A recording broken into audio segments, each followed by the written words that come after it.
शांति। ओम शांति। ओम शांति।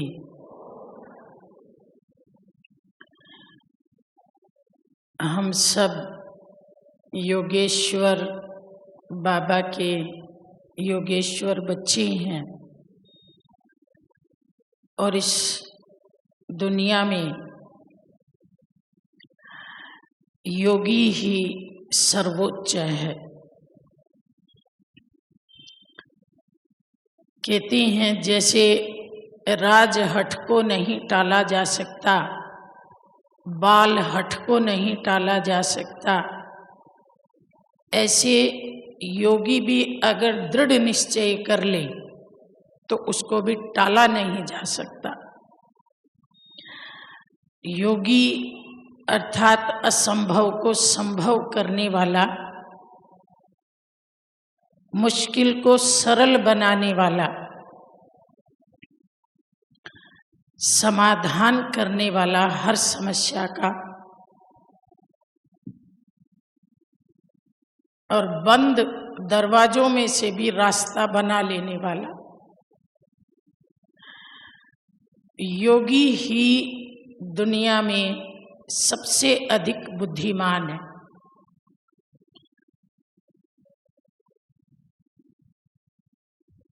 अंग्रेजी में कहते हैं soul consciousness is the highest wisdom.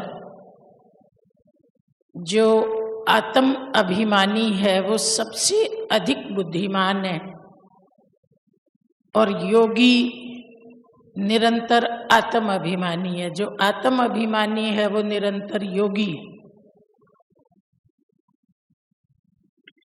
योग के रूप में बाबा ने हम बच्चों को ऐसा हथियार दिया है, ऐसी पावर दी है, ऐसा बल दिया है जिससे हम कुछ भी पा सकते हैं। इसलिए हमारे चारों सब्जेक्ट्स में सबसे अधिक महत्वपूर्ण योग ही है। योग माना एकाग्रता। दुनिया में भी लोग एकाग्रता से बड़े बड़े चमत्कार करते हैं, लेकिन उनकी वो एकाग्रता या तो किसी व्यक्ति पर होती है या वस्तु पर होती है, लेकिन हमारी एकाग्रता तो स्वयं सर्वशक्तिवान पर है। इसलिए हमें एकाग्रता का जो फल मिलता है वो बहुत ऊंचा है, अद्वितीय है। भारत के प्राचीन साहित्य में एक घटना का जिक्र आता है कि एक वाचस्पति मिश्र नाम के व्यक्ति थे, ब्राह्मण थे वो, और उन्हें वेदांत के ऊपर कुछ सूत्र लिखने थे। तो उन्होंने अपनी माँ को कहा कि मैं ये बुक लिखना चाहता हूँ और मुझे कोई जरा भी डिस्टर्ब नहीं करे। तो माँ ने कहा ठीक है।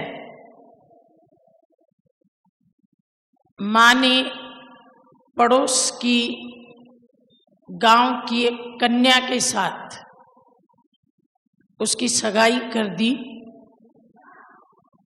वाचस्पति मिश्र ने कहा मैं गृहस्थ जीवन में जाना नहीं चाहता, मुझे तो बुक लिखनी है और उसके बाद संन्यास ले लेना है। कन्या के पिता को जब ये पता पड़ा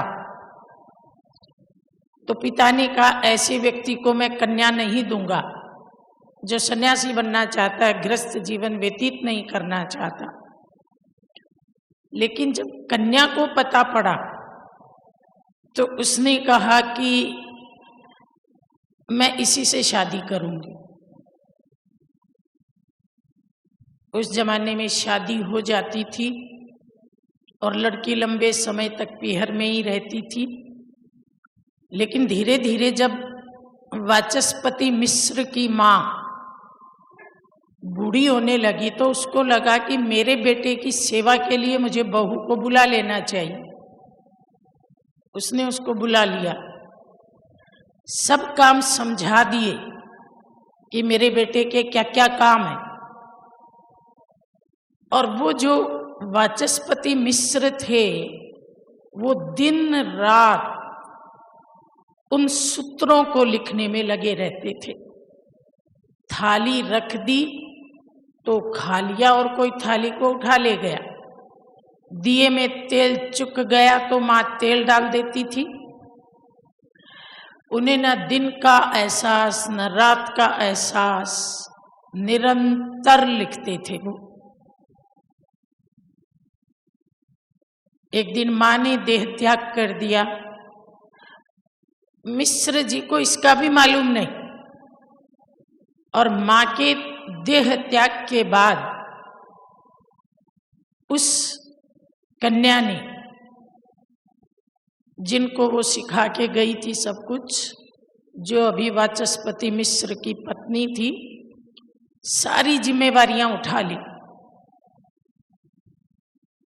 लिखते लिखते 7 साल बीत गए। एक दिन जब बुक पूरी हुई तो उन्होंने मुंह ऊपर उठाया और उसी समय दिए का तेल खत्म हुआ और वो दिए में तेल डालने आई।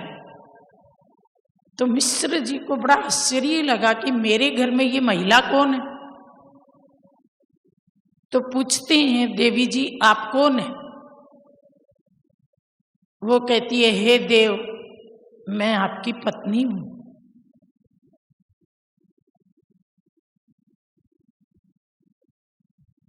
अच्छा, तो आप यहाँ क्या कर रही हैं?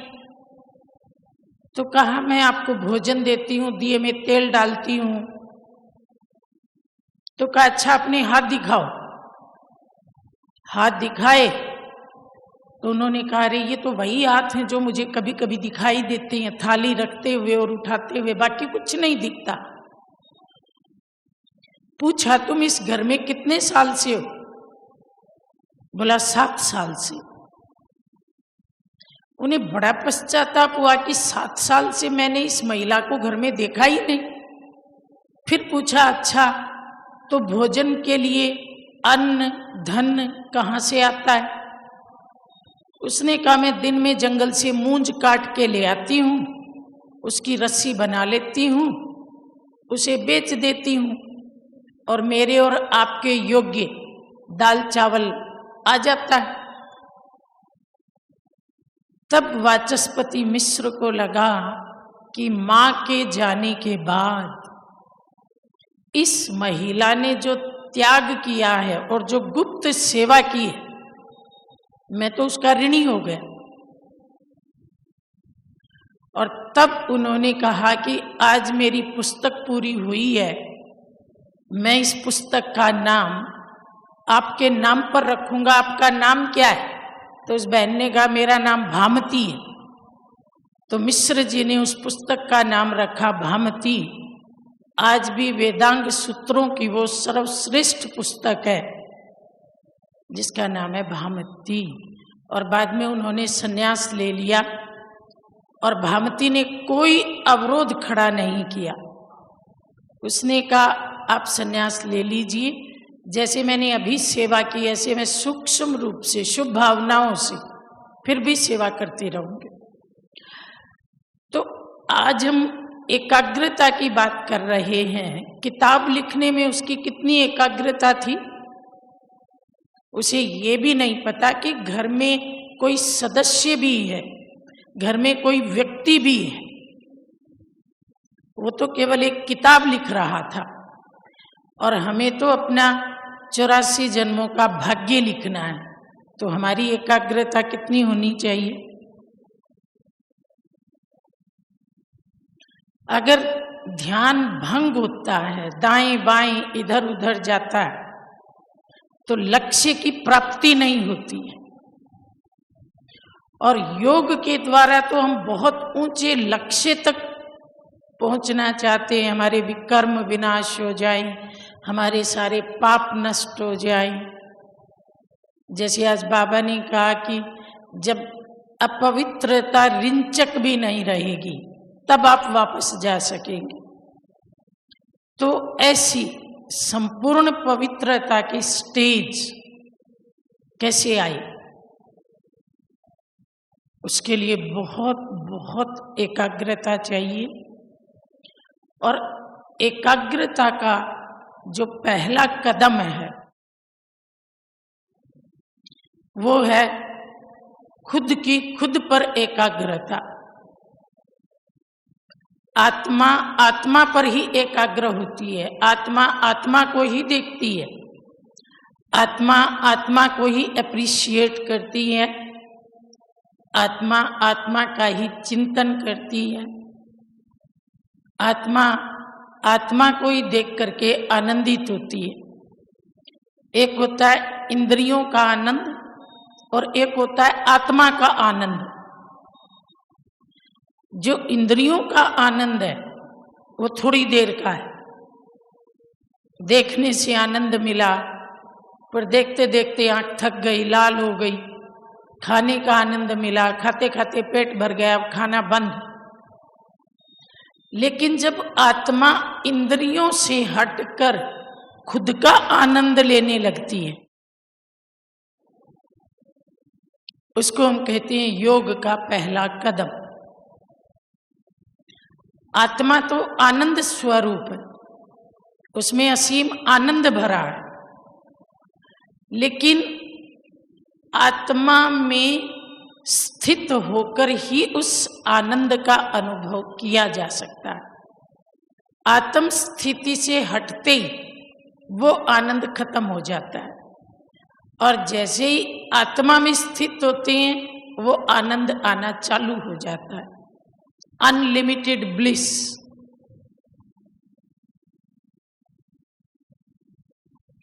इसी के आधार पे लोग अपना नाम आत्मानंद रखवाते हैं। तो एक तरह से हम सब भी आत्मानंद हैं। आत्मा का आनंद लेने वाले तो अभी कुछ मिनट्स के लिए हम आत्मा के आनंद में खोएंगे। आप बिल्कुल स्थिर होके बैठेंगे, हाथ में कुछ भी पकड़ा है उसे छोड़ देंगे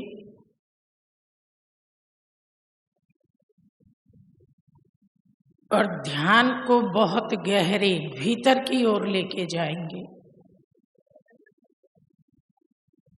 संपूर्ण अंतर्मुखता।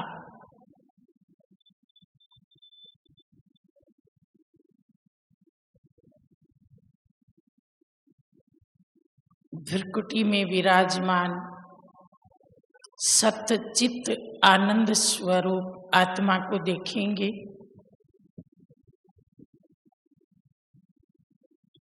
आत्मा बनकर, आत्मा होकर आत्मचिंतन करेंगे। चिंतन कीजिए, वाह रे मैं अजर अमर अविनाशी आत्मा, सत्य चित्त आनंद स्वरूप।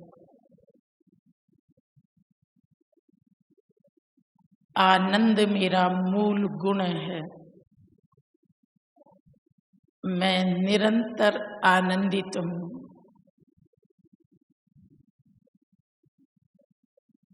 आनंद के लिए मुझे भौतिक जगत की किसी वस्तु की आवश्यकता नहीं है। आनंद का कुंड मेरे भीतर है। मैं आनंदमयी हूँ।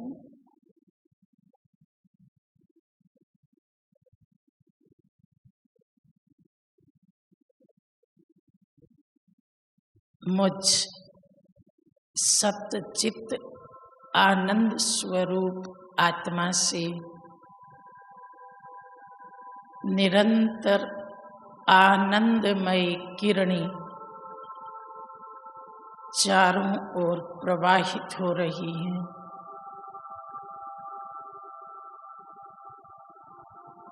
ये आनंद की किरणें संपूर्ण प्रकृति में आनंद के प्रकंपन पैदा कर रही हैं। आनंद मेरी निजी संपत्ति है, गॉडली इनहेरिटेंस है।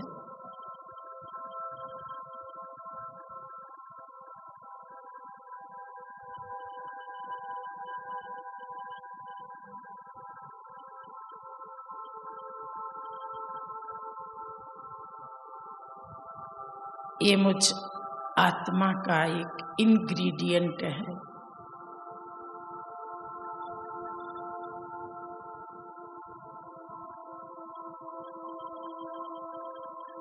अपने स्वरूप को निहार कर, बेदाग स्वरूप को निहार कर मैं आत्मा आनंदित हो रही हूँ। मैं बेदाग हूँ, उज्जवल हूँ, शुद्ध हूँ, प्रकाशमान हूँ, शाश्वत हूँ।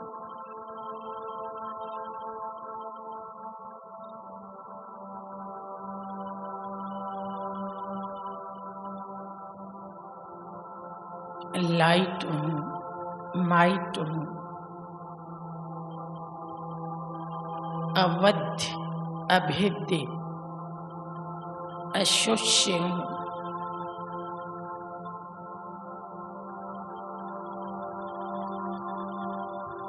मैं सत्य चित्त आनंद स्वरूप हूँ।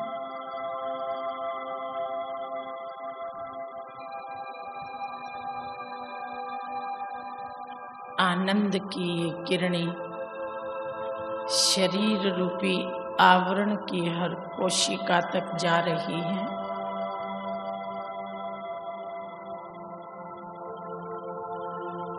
शरीर की हर कोशिका में आनंद की लहरें, आनंद के प्रकंपन समाते जा रहे हैं।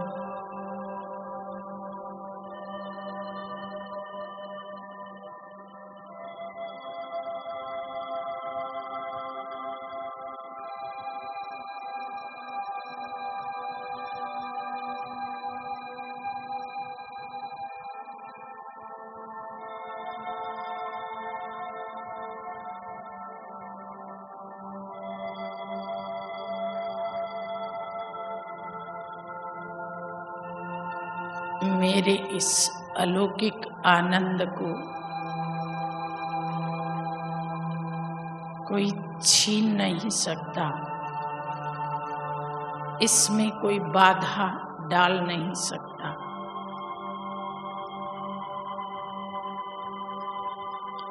ये मेरी अनादि शक्ति है और अनंत काल तक चलने वाली शक्ति है।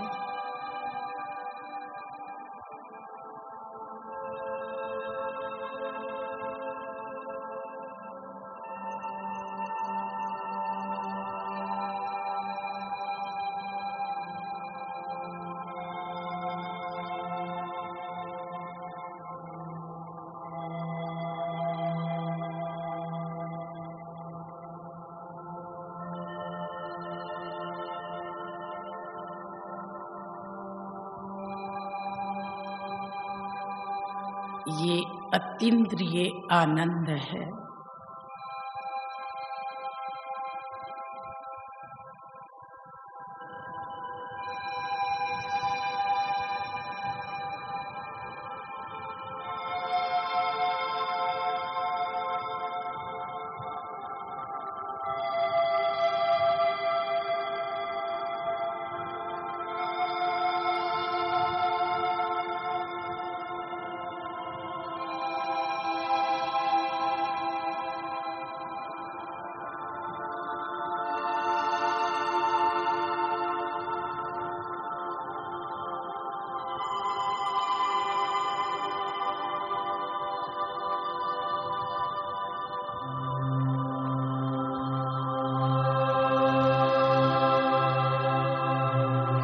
ओम शांति।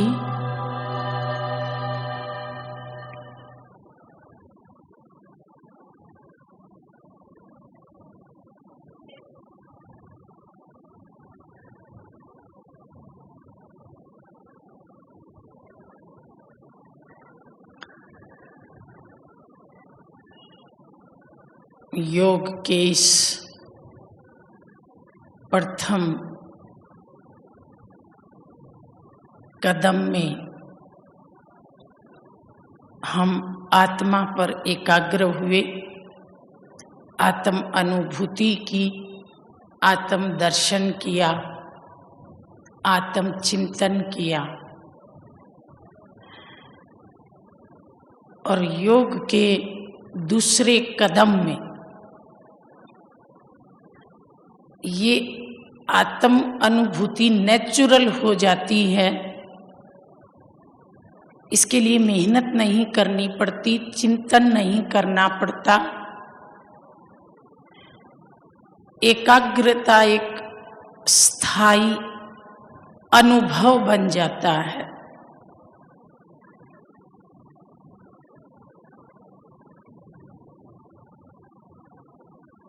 इस दूसरे कदम में आत्मा देह से न्यारी होकर, देह को छोड़कर उस परमानंद के स्रोत शिव बाबा की तरफ आकर्षित होती है, उससे रूह रिहान करती है।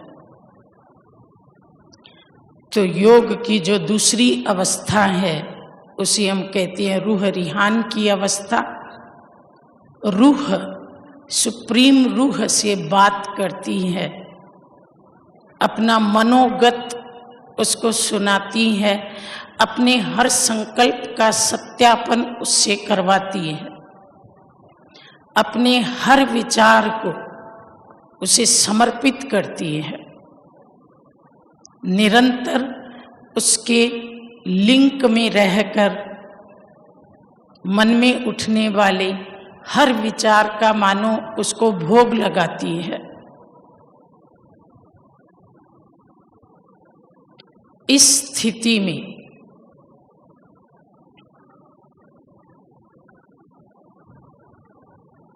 अंदर ही अंदर हम अपने विचार उसको समर्पित करते जाते हैं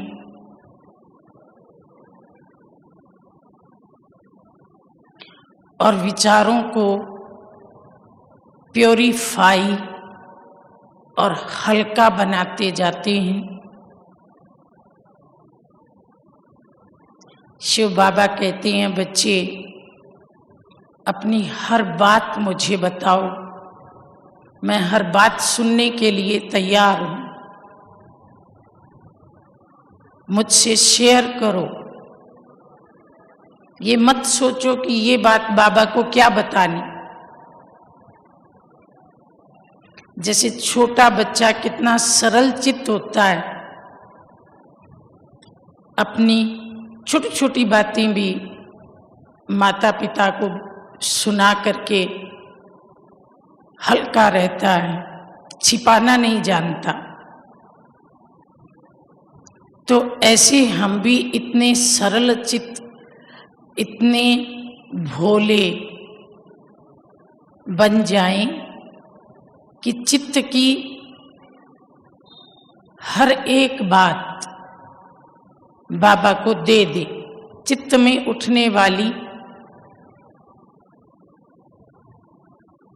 हर बात बाबा को अर्पित कर दे।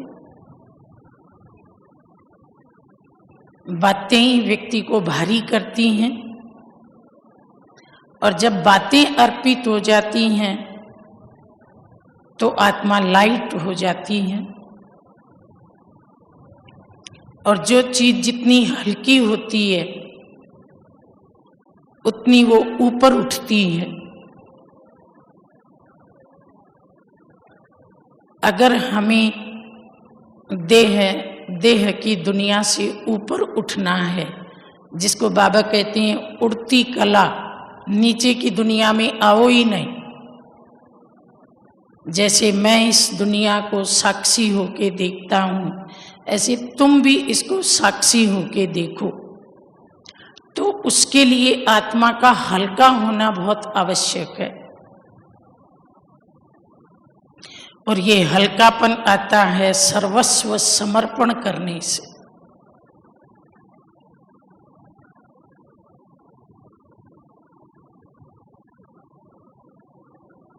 तो योग की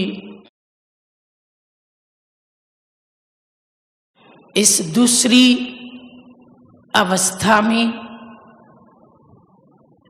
हम अपना सब शिव बाबा को देकर हल्के हो जाते हैं, और फिर आत्मा इस देह और देह की दुनिया से पार उड़ जाती है अपने सूक्ष्म वतन में, अपने प्यारे वतन में एक फरिश्ते की भांति। बाबा ने एक मुरली में कहा था कि जो फरिश्ते होते हैं वो बेहद में रहते हैं। फरिश्तों की कोई हद नहीं होती, ना देह की हद, न जाति की, न कुल की, न रंग की, न भाषा की, न देश की। इन सब से ऊपर अपने लाइट और माइट स्वरूप में फरिश्ता केवल और केवल कल्याण का काम करता है, भगवान का दूत बनकर, उसका मैसेंजर बनकर, उसका सुख शांति का मैसेज सारी दुनिया में पहुंचाता है। तो ये हमारी योग की तीसरी अवस्था है, जिसको हम कहते हैं फरिश्ता स्थिति। फरिश्तों की बहुत कहानियां हमने सुनी हैं। एक अबू बिन आदम की कहानी सुनाते हैं कि एक बार उसने देखा चांदनी रात में एक फरिश्ता कुछ लिख रहा था। उसने पूछा कि तुम क्या लिख रही हो? उसने कहा मैं उन लोगों के नाम लिख रहा हूँ जो भगवान को बहुत प्रेम करते हैं। तो अब्बू ने पूछा कि क्या मेरा नाम तुम्हारी इस लिस्ट में है? उसने कहा नहीं, और फरिश्ता चला गया। अगले दिन चांदनी रात में वो फिर कुछ लिख रहा था। अब्बू ने पूछा आज क्या लिख रही हो? तो बोला मैं उन लोगों के नाम लिख रहा हूँ जिनको भगवान बहुत प्रेम करते हैं। तो पूछा क्या मेरा नाम इस लिस्ट में है? तो कहा हाँ, इस लिस्ट में तुम्हारा नाम सबसे ऊपर है। तो फरिश्ते संसार के लोगों के हालचाल भगवान को सुनाते हैं, और भगवान की शक्तियां मनुष्यों तक पहुंचाती हैं। इसके अलावा उनका और कोई काम नहीं है। बाबा कहते हैं फरिश्ते अर्थात ना देह से ना देह के संबंधों से रिश्ते, जिनके सारे रिश्ते केवल एक परमात्मा से हैं, वही हैं फरिश्ते। निमित्त मात्र विश्व कल्याण के लिए जो धरती पर आते हैं और फिर अपने वतन में अपने बाबा के पास, बाबा के संग में, बाबा के रंग में रंगे रहते हैं, वो हैं फरिश्ते। बाबा कहते हैं बच्चे जैसे एक पंछी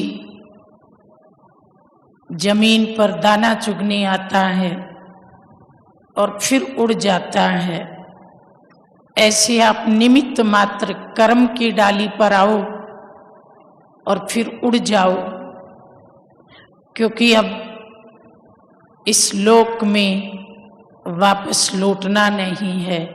ये पराया लोक है, इसमें हमारा कुछ भी नहीं है। हम केवल विश्व कल्याण के निमित्त इसमें ठहरे हुए हैं।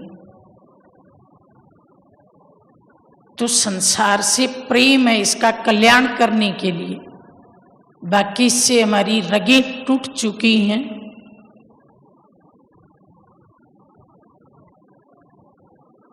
बाबा ये भी कहती हैं कि फरिश्ता किसी देश का नहीं होता,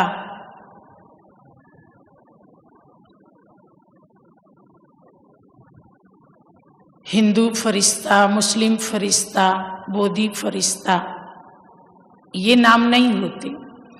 फरिश्ते में मेल और फीमेल भी नहीं होता। फरिश्ता अर्थात देह की जितनी भी बाउंड्रीज हैं उनसे परे, जिसे कहीं भी आने जाने में समय ना लगे, संकल्प की गति से जो मूव करे वो है फरिश्ता। बाबा कहते हैं देवता बनने से पहले हम सबको इस फरिश्ता स्थिति में टिकना है। और जो हमारा सबसे बड़ा फरिश्ता है बाबा, उसके राइट हैंड बनकर उसके कार्य को पूर्णता हम सब फरिश्तों को देनी है।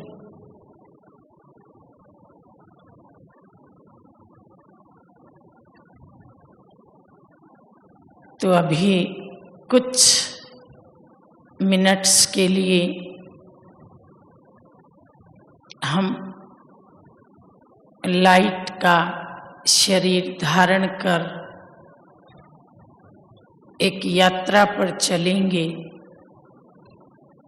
कोई अमरनाथ यात्रा करता है, कोई वैष्णो देवी की यात्रा करता है, लेकिन हमारी यात्रा तो सबसे ऊंची और सबसे कल्याणकारी है, कम खर्च वाली यात्रा है, बिना तैयारी के 1 सेकंड में होने वाली यात्रा है। हम सब महायात्री हैं, रूहानी यात्रा करने वाले, रूहानियत बिखराने वाले, रूहानियत का सुख सबको देने वाले।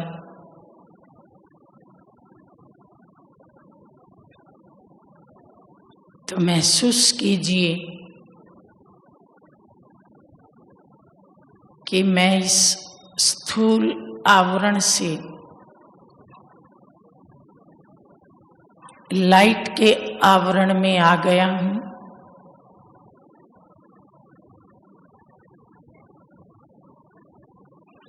और मेरे इस लाइट के आवरण से दिव्य रश्मियां चारों ओर फैल रही हैं। देह की धरनी को छोड़ अब मैं आकाश मार्गी हो गया हूं। महसूस कीजिए लाइट के शरीर में मैं आकाश में बादलों की तरह तैर रहा हूं और मेरे शरीर से दिव्य रश्मियां निकल निकल कर चारों ओर फैल रही हैं। धरती में, आसमान में ये प्रकाश की किरणें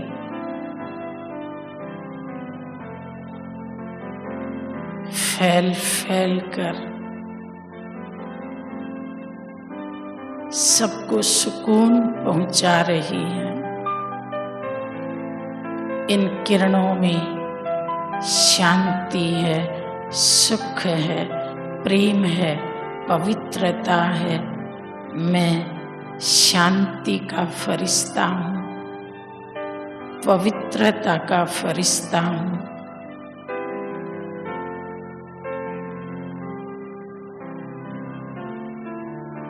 मुझसे प्रवाहित होने वाली ये दिव्य किरणें विश्व के हर कोने में पहुंचकर आत्माओं को राहत दे रही हैं। मैं परोपकारी फरिश्ता हूं।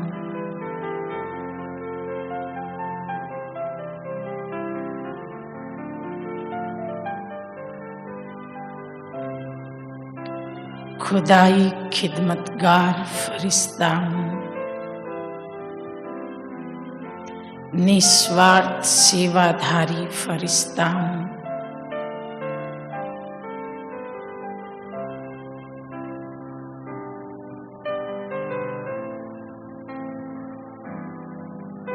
आकाश से भी पार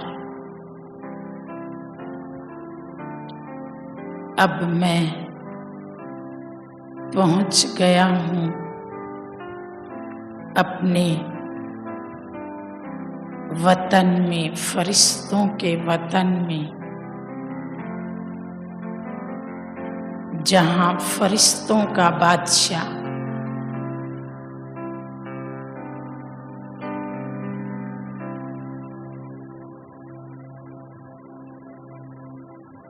परम प्रिय बाप दादा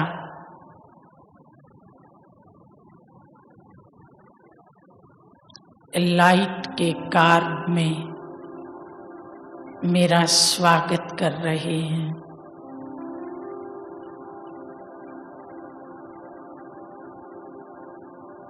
दोनों बाहें फैलाए मुझे अपनी बाहों में लेने को आतुर हैं। आओ मेरे दिल तख्त नशीन बच्चे, आओ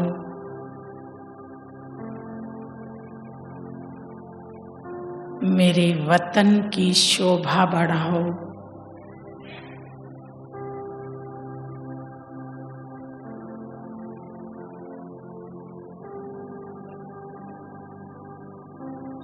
मैं लाइट और माइट रूप फरिश्ता अपने पिता के सम्मुख हूँ, उस भाग्य विधाता के सम्मुख हूँ, वरदाता के सम्मुख हूँ, जिसकी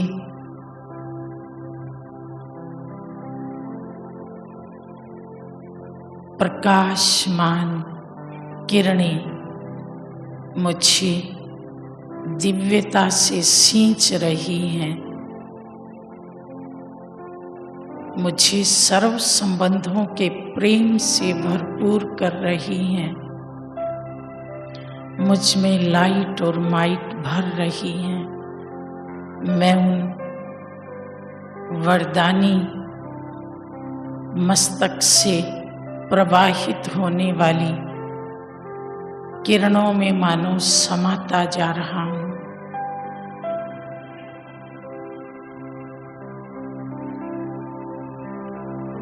कैसा अद्भुत मिलन है। स्वयं भगवान मेरे सम्मुख है।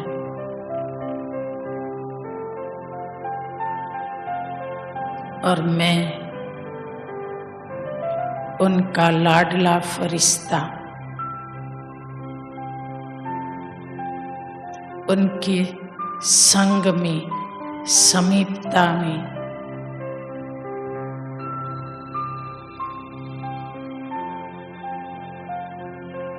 उनके प्यार, दुलार और वरदान कैच कर रहा हूं।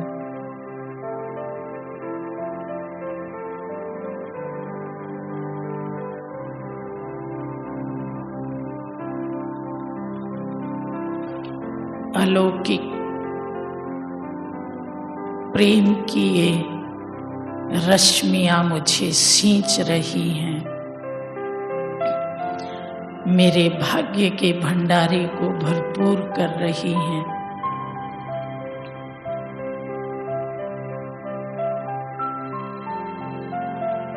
मुझ में असीम बल भर रही है।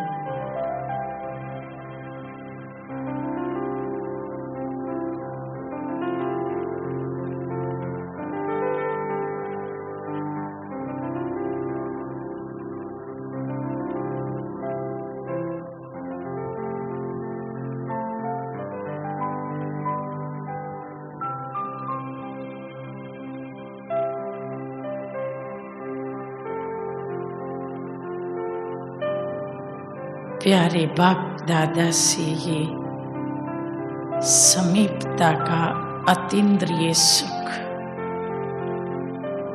मेरे रोम रोम में समा रहा है। जो पाना था सो पा लिया, ये भाव प्रस्फुटित हो रहे हैं।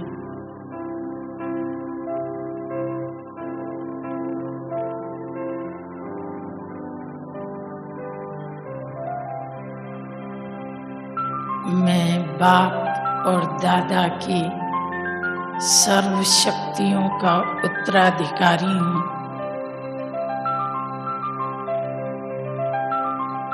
उनका वारिस हूँ। जो उनका है वो सब कुछ मेरा भी है। मैं विजय का वरदान पा रहा हूँ। सर्व सफलताओं का वरदान पा रहा हूँ। असंभव को संभव करने का वरदान पा रहा हूँ।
ओम शांति।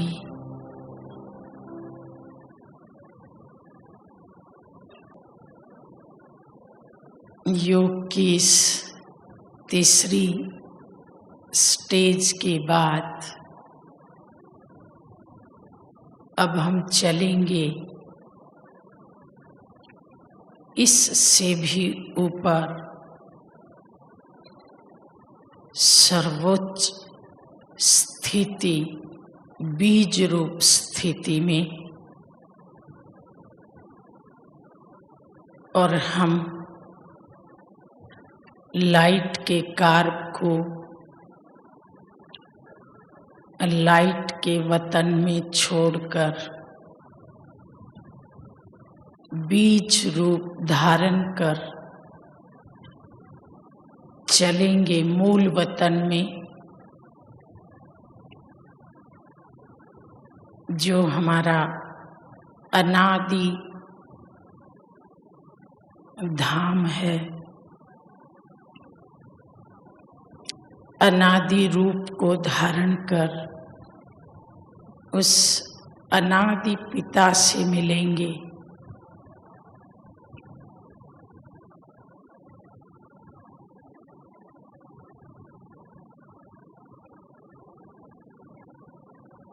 और यही योग की वो सर्वोच्च अवस्था है जिसमें हमारे विकर्म विनाश होते हैं, आत्मा की धुलाई होती है, उसके दाग धब्बे मिट जाते हैं और अपने मूल स्वरूप को पा लेती है। ये बीज रूप अवस्था सबसे शक्तिशाली अवस्था है जिसमें हम बाप समान अनुभव करते हैं।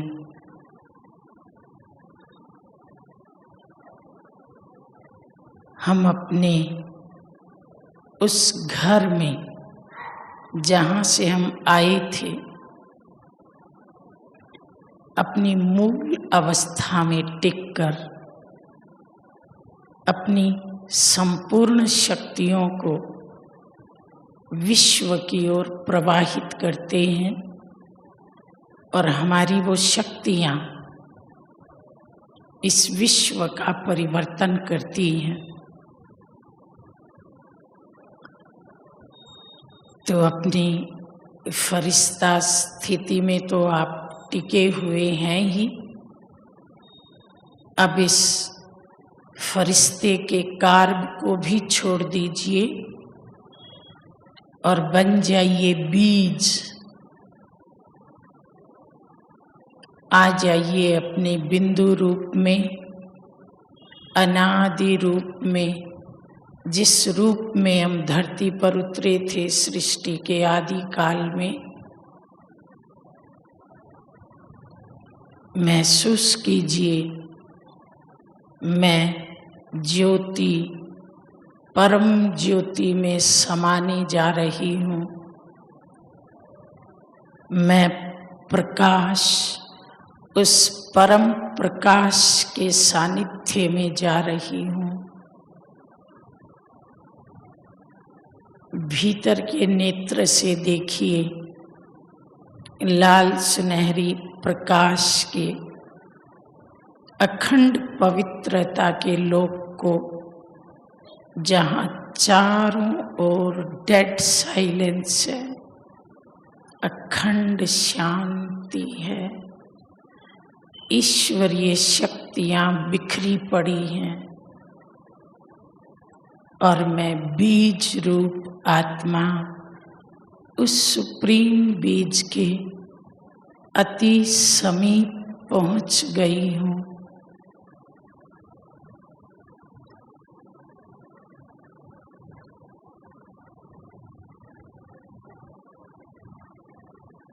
उनकी असीम शक्तियों को महसूस कर रही हूँ।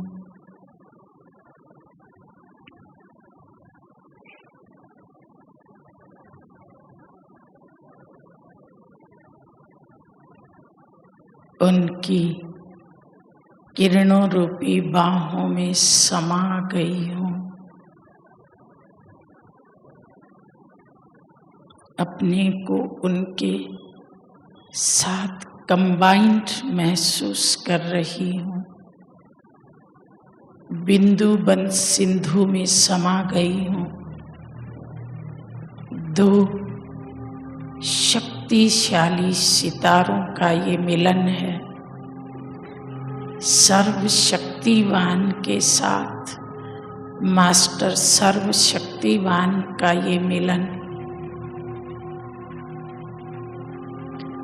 मुझ में उनकी सर्व शक्तियाँ समाती जा रही हैं, एक झरने की भांति मुझ पर उतर रही हैं।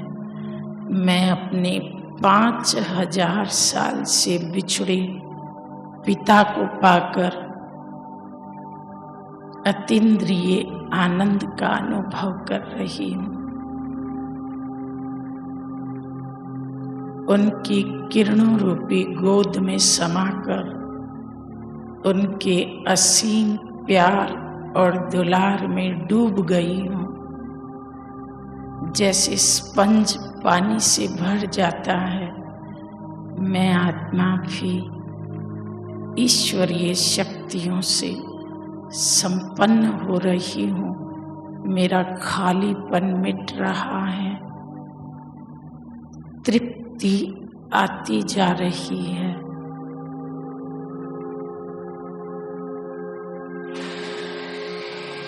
ये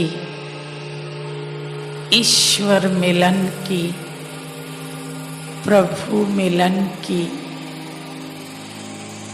अति सुखकारी क्षण है।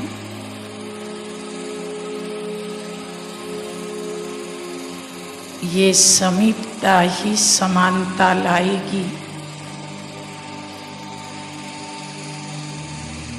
मैं बाप समान विश्व कल्याणकारी आत्मा हूँ।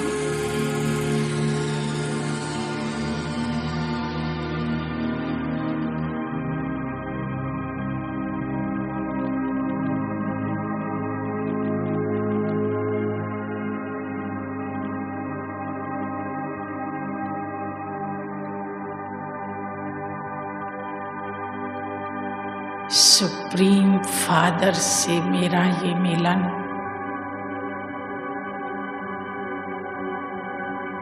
मुझ में भी सुपीरियोरिटी ला रहा है।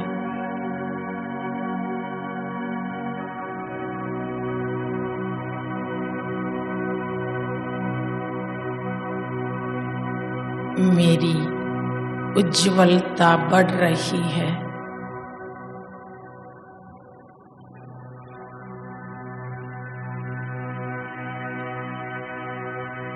दाग धब्बे धुलकर मैं अधिक प्रकाशमान हो गई हूँ।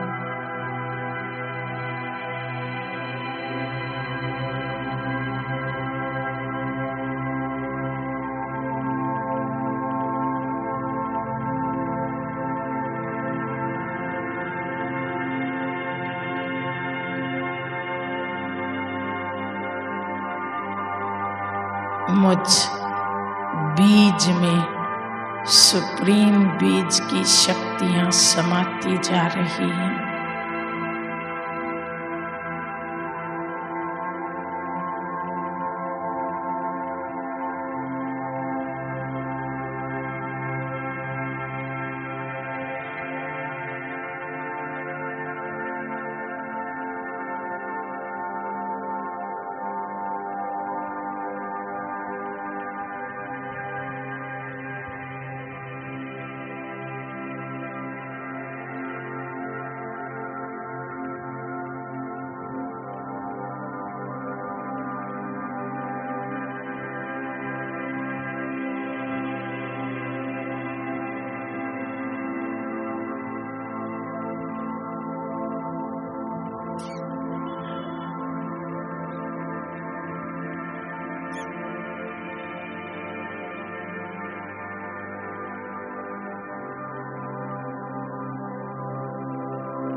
मेरी और प्यारे बाबा की कंबाइंड शक्तियां इस सर्वोच्च टावर ऑफ पीस से सारे विश्व में फैल रही हैं। मैं बाप समान विश्व उद्धारक, विश्व कल्याणकारी बाप समान रहम दिल, बाप समान तारक आत्मा हूँ।